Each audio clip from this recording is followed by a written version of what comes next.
Heating effect of oxy acids, यानी जब हम कुछ बड़े इंपॉर्टेंट ऑक्सी एसिड्स होते हैं जैसे नाइट्रोजन के नाइट्रिक एसिड हुआ, नाइट्रस एसिड हुआ, सल्फर का सल्फ्यूरस को हीट करने पर क्या बनेगा, सल्फ्यूरिक को हीट करने पर क्या बनेगा, इवन क्लोरीन के जैसे हाइपोक्लोरस एसिड, क्लोरस एसिड, उसके प्रोडक्ट आप याद करते हो।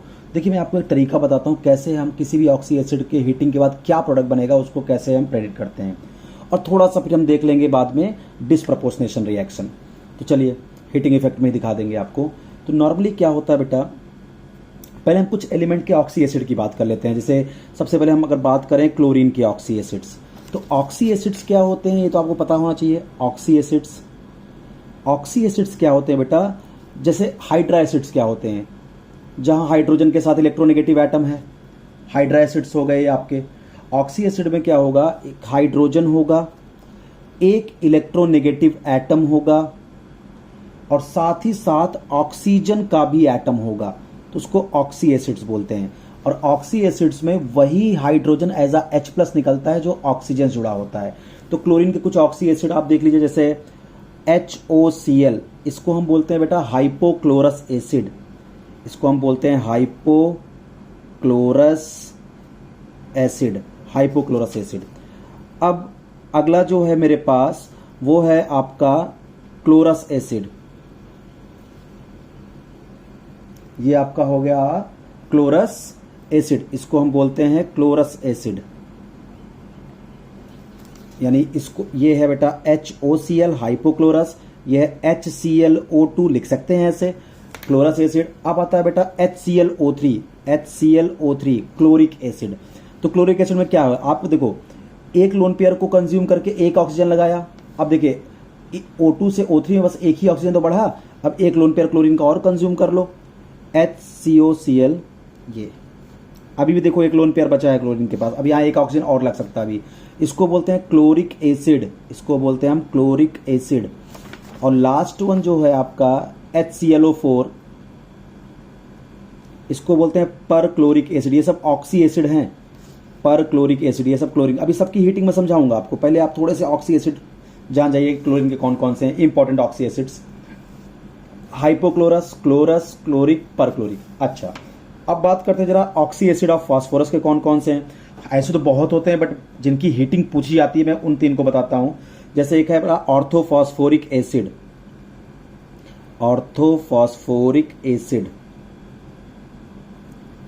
ये प्योरेस्ट फॉर्म है फास्फोरिक एसिड, इसलिए ऑर्थोफॉस्फोरिक एसिड बोलते हैं। फॉर्मूला है H3PO4।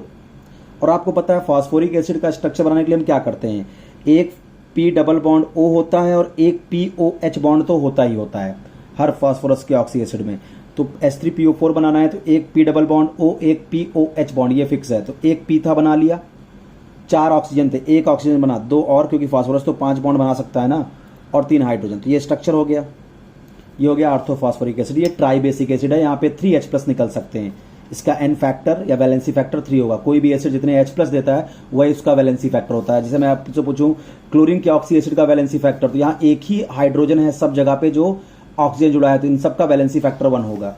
जबकि ऑर्थोफॉस्फोरिक एसिड का वैलेंसी फैक्टर 3, क्योंकि 3H+ निकल सकते हैं। थोड़ा सा एक्स्ट्रा जानकारी दे रहा हूँ, हीटिंग तो मैं पढ़ाऊंगा ही आपको। चलिए अगला देखिए H3PO3, इसको हम बोलते हैं फास्फोरस एसिड। H3PO3 को हम बोलते हैं फास्फोरस एसिड। पहले आप सब थोड़ा ऑक्सी एसिड देख लीजिए जिनकी हमको हीटिंग आपको समझाना है। फास्फोरस एसिड स्ट्रक्चर कुछ इसका ऐसा होता है, ये अभी देखिए डाइबेसिक एसिड है, N फैक्टर 2 है, यहां से 2 ही H+ निकल सकते हैं। और एक होता है आपका hypophosphorous acid, hypophosphorous acid H3PO2 जिसका फॉर्मूला होता है। और इसका अगर स्ट्रक्चर बनाऊं तो कुछ ऐसा, देखिए मोनोबेसिक एसिड है, एक ही H+ दे सकता है। इन सब की हीटिंग के बाद क्या प्रोडक्ट बनता है अपने से पूछते हैं एंट्रेंस एग्जामिनेशन में।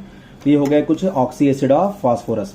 अच्छा अब अगर बात करें बेटा हम ऑक्सी एसिड ऑफ नाइट्रोजन की बात कर लेते हैं। यहाँ 2 इंपॉर्टेंट हैं, जैसे एक है नाइट्रस एसिड HNO2, दूसरा है nitric acid HNO3। Nitrous acid का स्ट्रक्चर क्या हो गया आपका N double bond OOH HNO2।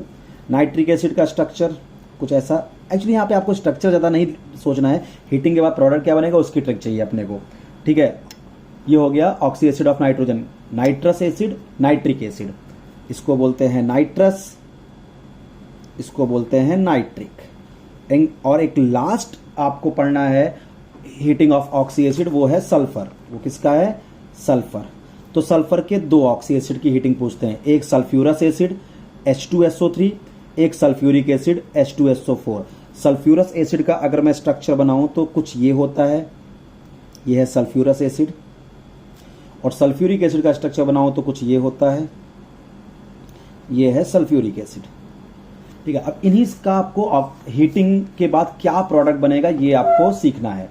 ठीक है, चलिए एक एक करके स्टार्ट करते हैं। देखिए, सबसे पहले अगर मैं बात करूं कि इन नॉर्मल विदाउट एक्सेप्शन बात करूं बेटा, तो और कोई भी ऑक्सी एसिड है, ऑल ऑक्सी एसिड, कोई भी ऑक्सी एसिड हो, अगर वो डिसप्रपोर्शनेट नहीं कर रहा है, वो डिसप्रपोर्शन क्या होता है? Self oxidation and reduction. अगर कोई भी ऑक्सी एसिड बेटा डिसप्रपोर्शनेट नहीं कर रहा है तो नॉर्मली उसको हीट करने पर, अभी आपको सब समझेगा, परेशान मत होना, ऑक्साइड बनता है और वाटर बनता है। ये नॉर्मल ट्रेंड है रिएक्शन का कि अगर कोई भी ऑक्सी एसिड अगर वो डिसप्रपोर्शनेट नहीं कर सकता तो उसको हीट करने पर ऑक्साइड और वाटर ही बनता है।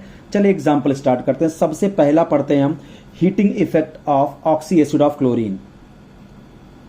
हीटिंग इफेक्ट ऑफ, आपको मैं ट्रिक भी बताऊंगा, effect of oxy acid of chlorine.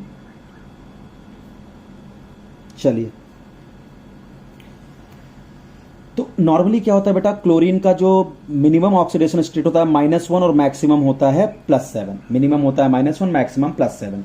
तो सपोज करो, मान लो सबसे पहले हम बात करें हाइपोक्लोरस, चार ही हैं। पहला है हाइपोक्लोरस एसिड HOCl। इसको अगर हीट करेंगे तो क्या प्रोडक्ट बनेगा? तो वाटर बनाना है और ऑक्साइड बनाना है, तो यार H2O तो यहां से निकल ही नहीं पाएगा। तो आपको ट्रिक बताता हूं, इसको डबल कर दो, इसको क्या कर दो? डबल कर दो, यानी इसको 2 कर दो। 2 करते ही फार्मूला क्या बन जाएगा? H2O2 और Cl2। अब यहां से वाटर निकालो। अब अगर यहां से तुम एक वाटर निकाल दोगे H2O, तो क्या बनेगा? Cl2O। बस बन गया, यही प्रोडक्ट होगा इसके हीटिंग का। ठीक है, ये फॉर्मेट मैं फॉलो कर रहा हूं, Cl2O। जैसे फॉर एग्जांपल अगला, अगर आपसे पूछे HClO2, यानी ये वाला एसिड, क्लोरस एसिड, इसको आप हीट करोगे तो क्या प्रोडक्ट बनेगा? बनना तो ऑक्साइड और वाटर ही है, तो हीट करो। तो यार वाटर कैसे निकलेगा? यहां तो एक ही हाइड्रोजन है, इसको डबल कर दो। ट्रिक है, इसको डबल कर दो। डबल करोगे क्या लिख सकते हो? इसको H2Cl2O4 लिख सकते हो। अब यहां से एक H2O निकाल दो। जैसे ही एक H2O निकालोगे तो क्या बन जाएगा आपका? Cl2O3, ये बन जाएगा। This is the product. अगर मैं आपसे पूछूं HClO3 क्लोरिक एसिड की हीटिंग के बाद क्या प्रोडक्ट बनेगा, तो वाटर निकालना है। वाटर तो निकल नहीं सकता क्योंकि H2O चाहिए, 2 H चाहिए। डबलिंग कर दो, इसके डबल कर दो। क्या लिख दो इसको? H2Cl2O6। डबल करके कैसे लिख देना? 3 2 जा 6।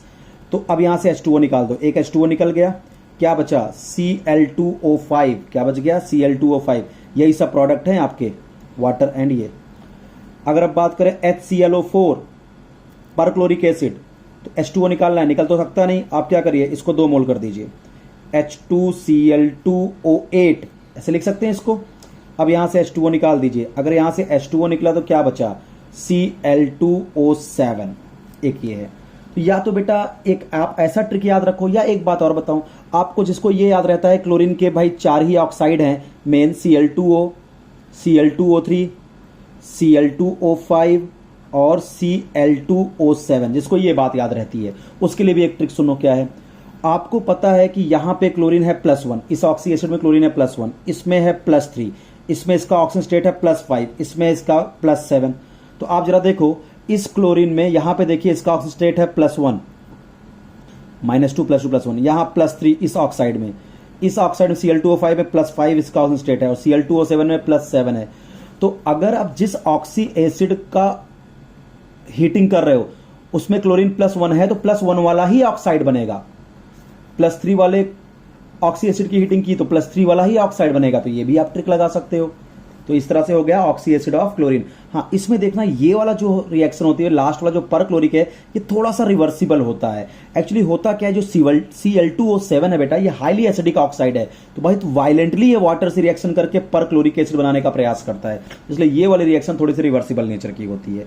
तो ये हुआ heating effect of oxy acid of chlorine. अब आते हैं बेटा इंपॉर्टेंट हीटिंग ऑफ, अब आपको डिस्प्रपोर्शनेशन भी समझाऊंगा, heating of oxy acid of phosphorus. अब आपको पता है फास्फोरस के 3 ऑक्सी एसिड को समझ आना है हमको, कौन कौन से, आर्थोफॉस्फोरिक, फास्फोरस और हाइपोफॉस्फोरस, इनकी ऑक्सी एसिड को। तो नॉर्मली क्या होता है, जो नाइट्रोजन फैमिली होता है ना बेटा, उसका मिनिमम ऑक्सीजन स्टेट होता है -3 और मैक्सिमम होता है +5।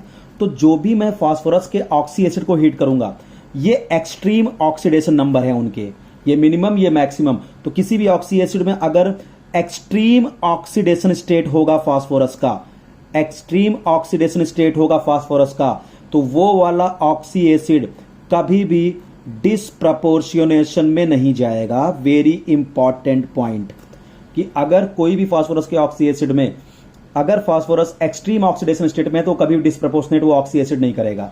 लेकिन अगर इन बिटवीन है, -3 और +5 के बीच में फास्फोरस का ऑक्सीडेशन स्टेट आ रहा है, इन बिटवीन अगर ऑक्सीडेशन स्टेट आ रहा है, इन बिटवीन -3 और +5 के बीच में, तब वो फास्फोरस का ऑक्सी एसिड जो है वो डिस्प्रपोर्शनेशन में जाएगा, डिस्प्रपोर्शनेशन में जाएगा। एग्जाम्पल लेते हैं, ज्यादा क्लियर होगा।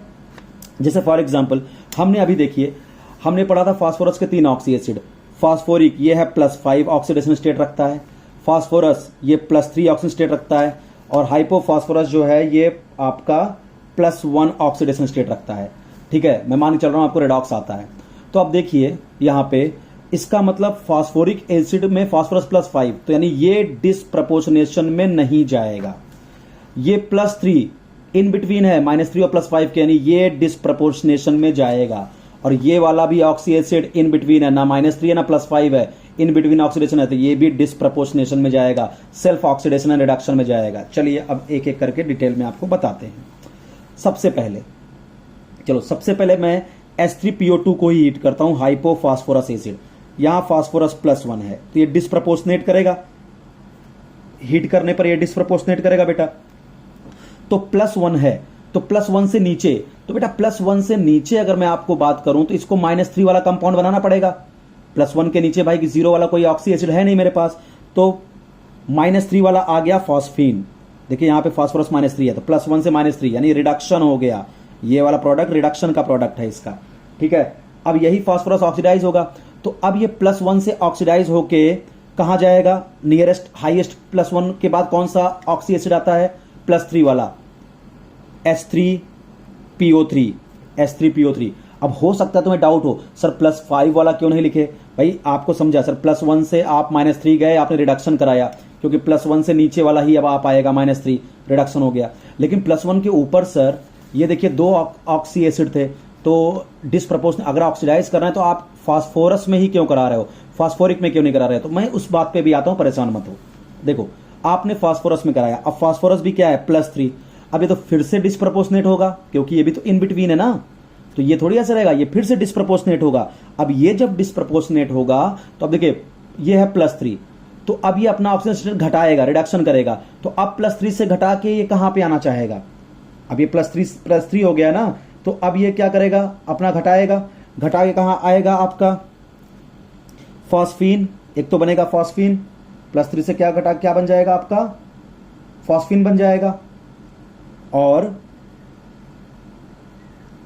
उसके बाद क्या होगा, एक बढ़ाएगा, अगर +3 से क्या बन जाएगा, H3PO4 फास्फोरिक एसिड। देखो बना तो वही ना भाई, आप समझो कि +1 था, ये डिस्प्रपोर्शनेट हुआ, +1 से नीचे गया, ये रिडक्शन, अब ऑक्सीडेशन है, बढ़ाना है, तो बढ़ाना है +1 से पहले कहां जाएगा, +3 पे फास्फोरस एसिड बनाएगा, ये रिडक्शन वाला प्रोडक्ट, ये ऑक्सीडेशन वाला।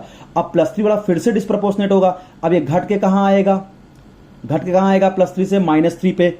अब हो सकता तुम्हें फिर से डाउट हो रहा होगा, सर +3 से सर +1 वाला भी तो बन सकता है, तुम बनाओ ना यार। अगर जब तुम इसको बनाओगे, अगर सोचोगे सर मैं इसको जब डिस्प्रपोर्शनेट करूंगा सर, तो +3 से मैं +1 वाला एसिड नहीं बना सकता क्या, मैं बोलता हूं तुम बना सकते हो, तुम्हारा मन कर रहा है ना सर, ऑक्सीडेशन वाला समझा कि +3 से आप +5 ले गए, डिस्प्रपोर्शनेट कर दिए, +5 वाला ऑक्सी एसिड बनाए, बट सर +3 से आप +1 वाला क्यों नहीं बना रहे हो, ये भी तो रिडक्शन हुआ।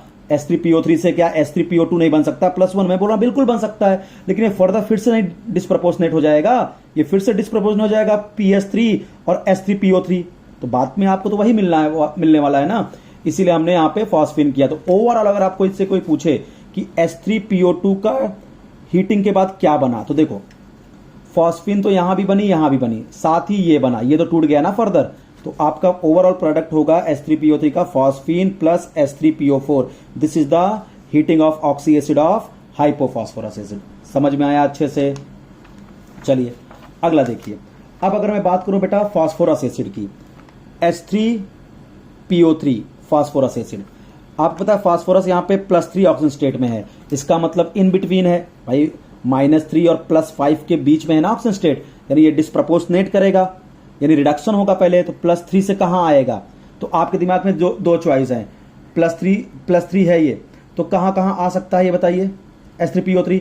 अब +3 से घट के एक तो +1 वाला एसिड बन सकता है H3PO2, एक -3 वाला फॉस्फीन बन सकता है, एक -3 वाला फॉस्फीन बन सकता है, और +3 से अगर ऑक्सीडाइज करोगे तो +5 में जाएगा H3PO4। तो ये तो +5 हो गया, ये तो सुरक्षित बच गया। अब ये -3, ये तो एक्सट्रीम है, ये तो बनेगा ही बनेगा। अब आया सर ये +1, +3 से +1 भी आया, -3, अब ये एक्सट्रीम है, ये ऐसे रहेगा, ये एक्सट्रीम है, ये ऐसे रहेगा। ये दो प्रोडक्ट तो पॉसिबल है। अब जो ये प्रोडक्ट है, ये अगर आप ये प्रोडक्ट टिक करते होते तो गड़बड़ है, क्योंकि +3 से +1 में गया, रिडक्शन हुआ। बट बेटा आपको पता है +1 वाला भी तो डिस्प्रपोर्शनेट हो जाएगा, ये फर्दर डिस्प्रपोर्शनेट हो जाएगा। +1 का रिडक्शन कहां पे आएगा? कौन सा कंपाउंड? फॉस्फीन बनाएगा। और जब ऑक्सीडेशन करेगा तो क्या बनाएगा? H3PO3, +1 से +3, लेकिन +3 वाला फिर से डिस्प्रपोर्शनेट होगा, तो रिडक्शन करके -3 वाला और ऑक्सीडेशन करके +5 वाला प्रोडक्ट H3PO4। तो आपका फाइनल प्रोडक्ट क्या बन रहा है? केवल फॉस्फीन एंड H3PO4। इसका मतलब H3PO3 का जब हम करेंगे हीटिंग तो क्या बनेगा? फॉस्फीन प्लस H3PO4, ये प्रोडक्ट बनेगा, डिस्प्रपोर्शनेशन प्रोडक्ट बनेगा। और H3PO2 का भी किया था, देखो यही बना था, तो बिल्कुल आसान हो गया याद करना, फॉस्फीन प्लस H3PO4। अब कौन सा ऑक्सी एसिड बचता है अपने पास? फास्फोरस। ये तो डिस्प्रपोर्शनेट करेगा ही नहीं फॉस्फोरिक एसिड, क्योंकि फास्फोरस +5 में एक्सट्रीम ऑक्सीजन स्टेट में, तो डिस्प्रपोर्शनेट नहीं करेगा। तो यहां से पानी निकालो बस, सिंपल। डिस्प्रपोर्शनेशन होगा तभी पानी का चक्कर खत्म होगा। अगर डिस्प्रपोर्शनेशन नहीं कर रहा है तो आप वाटर निकालिए। चलिए डिस्प कर नहीं सकता, एक्सट्रीम में H2O, तो यहां से H2O डायरेक्ट निकल सकता है, H2O निकल गया। क्या बचा? HPO3। अब ये भी है +5। अब इससे फर्दर आपको पानी निकालना है, तो यार यहां से तो H2O निकल नहीं पाएगा, तो इसको × 2 कर दो, तो क्या हो जाएगा? H2P2O6। अब जरा H2O निकालो। अब आपने H2O निकाल दिया, क्या बचा? P2O5। तो दिस इज द प्रोडक्ट। तो आपका क्वेश्चन होगा सर मान लीजिए अगर H3PO4 का पूछा हीटिंग, तो मैं ये वाला प्रोडक्ट लिख के आऊं या ये वाला प्रोडक्ट लिख के आऊं? तो उसके लिए देखो, अगर वो 300 के आसपास तक हीटिंग दिया है, 316 केल्विन के आसपास, तो आप ये वाला प्रोडक्ट मार्क करके आइएगा। और अगर उसने हीटिंग को 600 केल्विन तक लिख दिया है, तो आप ये वाला प्रोडक्ट मार्क करके आइएगा। ठीक है, ये हो गया फास्फोरस। अब आते हैं बेटा नाइट्रोजन के ऑक्सी एसिड, एकदम आसान है। नाइट्रोजन के ऑक्सी एसिड, पहला नाइट्रिक एसिड देख लेते हैं। नाइट्रोजन में नाइट्रिक एसिड HNO3, नाइट्रोजन +5 में है। डिस्प्रपोर्शनेट तो वैसे नहीं कर सकता, क्योंकि नाइट्रोजन की ये हाईएस्ट ऑक्सीडेशन स्टेट में है, एक्सट्रीम में कभी भी डिस्प्रपोर्शनेट नहीं करता। तो इसका मतलब हीट करने पर वाटर निकालना पड़ेगा। अब वाटर तो निकल नहीं रहा है, क्योंकि एक ही हाइड्रोजन है, डबल कर दो इसको, तो H2 से मल्टीप्लाई कर दो, H2N2O6। अब जरा पानी निकालो, अब एक H2O निकलेगा और क्या बचेगा? N2O5, nitrogen pentoxide. ये हो गया प्रोडक्ट इसका। अब इसका दूसरा कौन सा ऑक्सी एसिड था? HNO2, nitrous acid.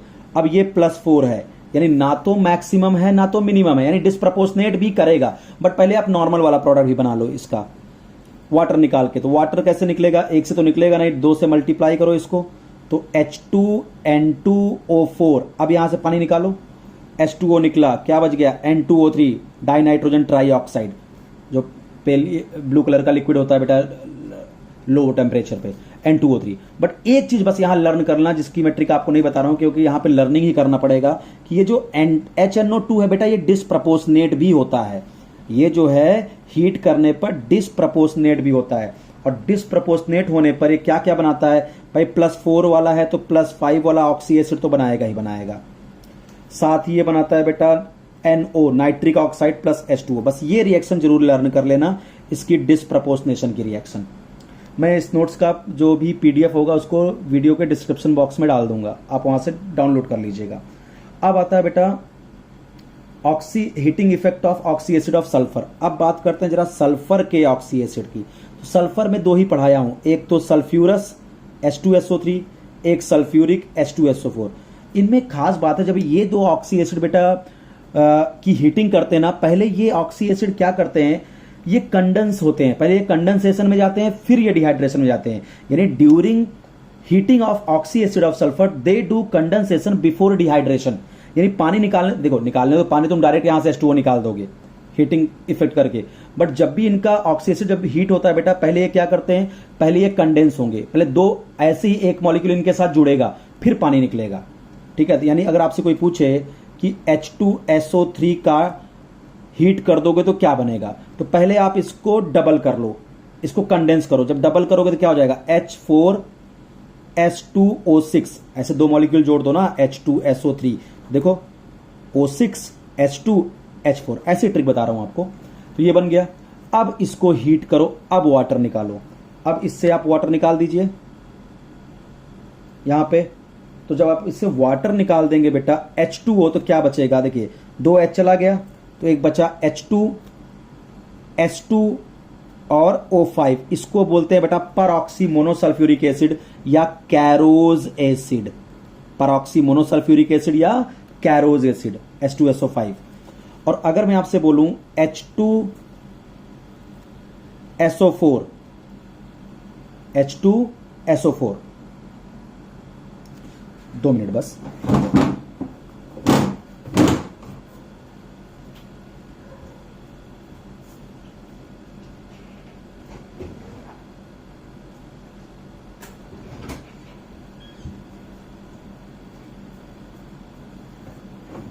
अगर मैं आपसे बोलूं कि H2SO4 जो ऑक्सी एसिड है, इसको आप क्या करिए, हीटिंग का प्रोडक्ट बताइए। पहले इसको कंडेंस करिए, यानी डायरेक्ट यहां से वाटर मत निकाल दीजिए, पहले इसको 2 मोल बना दीजिए, यानी इसकी डबलिंग कर दीजिए, कंडेंसेशन में ले जाइए, बन जाएगा H4S2O8।